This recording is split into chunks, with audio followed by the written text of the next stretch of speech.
देख रही है अमृतवाणी भक्ति टीवी। हमारी संस्कृति हमारी पहचान। सच्चिदानंद रूपाय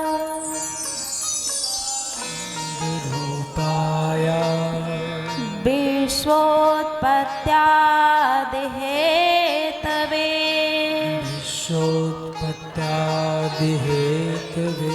तापत्रय विनाशाय श्रीकृष्णाय वयं नमः। श्रीकृष्णाय वयं नमः। ये भागवत महापुराण के महात्मा का प्रथम श्लोक है। ये श्लोक परिचयात्मक श्लोक है, अर्थात इस श्लोक में ग्रंथ का परिचय दिया गया है।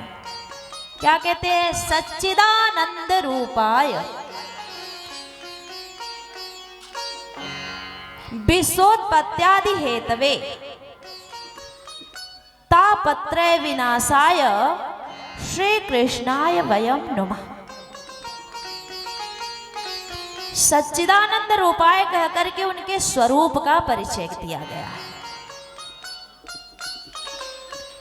विश्वोत्पत्त्यादि हेतवे कह करके उनके गुण का परिचय दिया गया है, और तापत्रय विनाशाय कह करके उनका कार्य बताया गया है, और श्री कृष्णाय वयं नमः कह करके उनका नाम लिया गया है और उन्हें प्रणाम निवेदित किया गया है। कहते हैं कि उनका स्वरूप कैसा है? सतघन चितघन आनंद घन। जब हम अपनी बिटिया का विवाह करने जाते हैं तो किसी लड़के के बारे में सिर्फ यही 4 चीजें जानने का प्रयास करते हैं सर्वप्रथम। या कोई आपकी बिटिया के लिए कोई रिश्ता लेकर के आता है तो वो भी यही 4 चीजें विशेष करके बताता है कि लड़का पहले दिखने में कैसा है, काला है, गोरा है, लंबा है, छोटे कद का है, मोटा है कि पतला है, स्वरूप क्या है उसका, नए नक्श कैसे हैं उसके, अंग भंग तो नहीं है, किसी एक आंख का काड़ा तो नहीं है, बोलने में तोतला तो नहीं है, स्वरूप कैसा है। हम भी जानने का सबसे पहले यही करते हैं कि लड़का कैसा है। सवाल ही यही होता है कि लड़का कैसा है, स्वरूप जानना चाहते हैं। फिर पूछते हैं कि वो करता क्या है, क्योंकि हर कोई चाहता है कि हमारी बिटिया जिसके साथ जाए वो अच्छा काम करने वाला हो, तभी तो सुखी रहेगी बेटी, है ना। अंतर बस ये है कि हम सोचते हैं कि वो ज्यादा धन कमाने वाला हो तो सुखी रहेगी। तो हम ये जानने का प्रयास करते हैं कि वो करता क्या है। खेती करता है, नौकरी करता है, व्यापार करता है, डॉक्टर है, इंजीनियर है, वकील है, क्या है, करता क्या है। फिर जानने का प्रयास करते हैं कि गुण कितना है उसके अंदर, कितना गुणी है, क्या क्या कलाएं हैं उसके अंदर। क्योंकि आप लोगों ने सुना होगा, एक कहावत है, कला ही जीवन है ना। कभी कभी नौकरी छूट जाती है, व्यापार मंदा पड़ जाता है, खेती में फसल ठीक से नहीं उपज पाता, फिर भी अगर उसके अंदर कला है तो कहीं भी जी खा लेगा। या यूं कहा जाए कि ये सब करने के लिए भी कला होनी चाहिए, गुण होना चाहिए, है ना।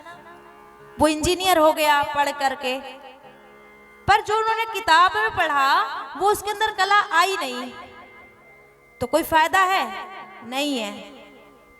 तो कहते हैं गुणी कितना है लड़का। फिर पूछते हैं चौथे नंबर पर कि उसका नाम क्या है। नाम से सिर्फ उसका ये नहीं देखा जाता है कि उसको किस नाम से बुलाया जाता है, नाम में बहुत कुछ छुपा होता है।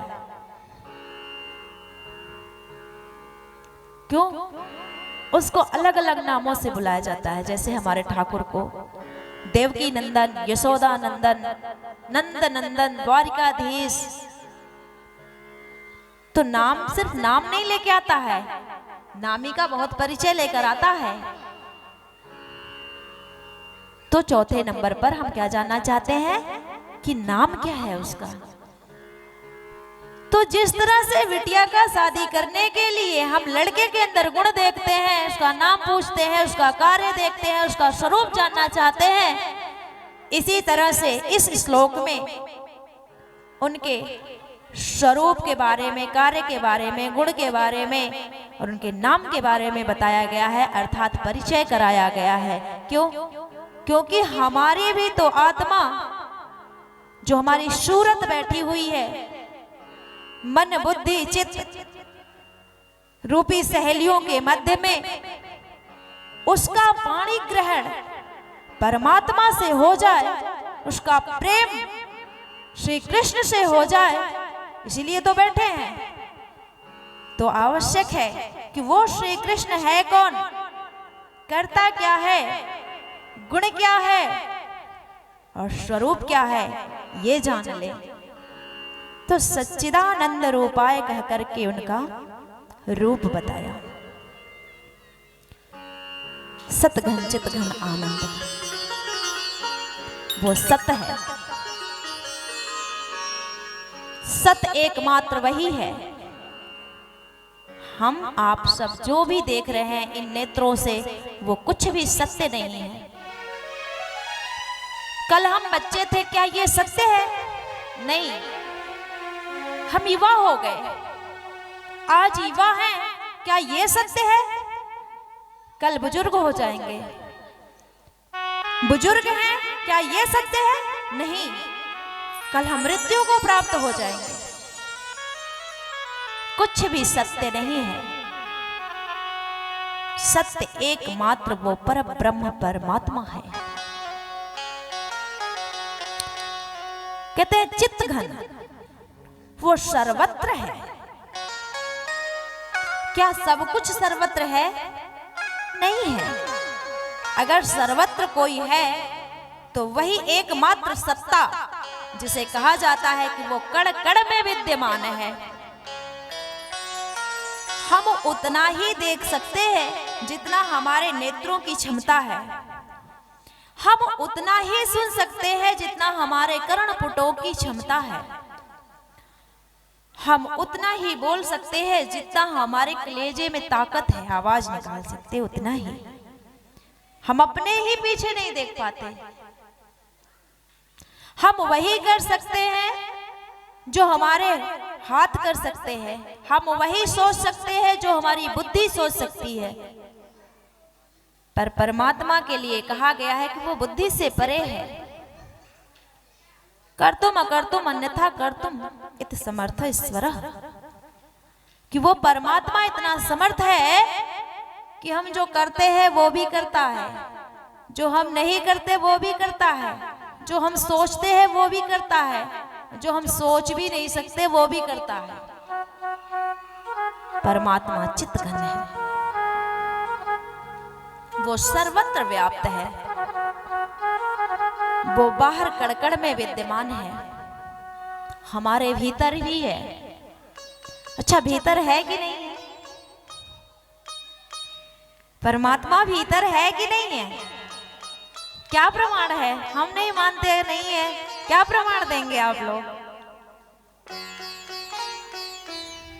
है कोई प्रमाण? है प्रमाण। एक नहीं अनेक है, क्योंकि वो परमात्मा जैसे ही माँ के उदर में आता है, माँ आभास करने लगती है कि मेरा बच्चा स्वस्थ है। अभी तृतीय स्कंद जब आएगा तो कपिल देवहूति संवाद में गर्भ धारण करने की सारी क्रियाकलाप आप लोगों को समझाया जाएगा। अभी तो बस इतना में जान लीजिए कि जो पिंड जल का होता है, पिता के वीर्य से, माँ के रज से तैयार एक घोल होता है, वो तब तक नहीं माँ को आभास कराता चलना फिरना जब तक वो तीसरे महीने में परमात्मा के द्वारा जीवात्मा नहीं डाल दी जाती। वही पिंड 2 महीने तक माताओं को आभास नहीं कराता, पर तीसरे महीने में जैसे ही जीवात्मा उसमें प्रवेश करती है, माँ को अनुभव होने लगता है, वो चलना फिरना आरंभ कर देता है गर्भ में। और अपनी आयु पूर्ण करने के बाद जैसे ही वो आत्मा हमारे देह को छोड़ती है, वैसे ही वो सारा शरीर, चाहे वो 5 फुट का हो, 6 फुट का हो, 60 किलो का हो, 70 किलो का, 50 किलो का हो, सब धरा रह जाता है। उसमें कुछ भी क्रिया करने की क्षमता नहीं रह जाती। ये प्रमाण है कि वो परमात्मा हमारे अंदर विद्यमान है। आप देख रहे हैं अमृतवाणी भक्ति टीवी, हमारी संस्कृति हमारी पहचान।